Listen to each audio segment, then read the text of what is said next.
So moving to this election cycle, and if I just stay with the Russia thing for a second, just because one candidate who's kind of gotten caught up in that this time and that the media has really gone after is Tulsi Gabbard. It was actually interesting. One of the the first time they kind of went after her was for an NBC report where it used information from a company called New Knowledge, which actually was exposed by the New York Times a few months ago for creating fictitious Russian troll accounts to interfere in the Alabama election. There was another article that just came out the other day saying a lot that Russophiles are supporting her.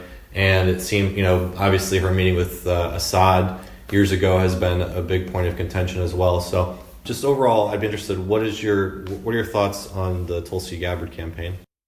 I haven't looked closely at it. To call her a Russophile, that's guilt by association. She's for staying out of foreign wars. She's in the military. She's a reserve officer. And anybody that takes that position is going to be accused of being soft on somebody. So I don't, take any of that. Her meeting with Assad, I wouldn't have done that. In fact, that was another offer that Jill got, and she didn't do it. Really? On our advice, yeah. I didn't know that. Yeah.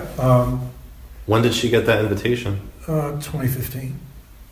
And, to go with a delegation under control of the Assad regime is, that is for their purposes. You're not going, particularly in the middle of a civil war, you're not going to be able to find out what's really going on or interview the other side. Right. So I think she was. Well, it's it's kind of like the Jane Fonda thing back in Vietnam, right? I mean, it's going to be used as propaganda. You're not really.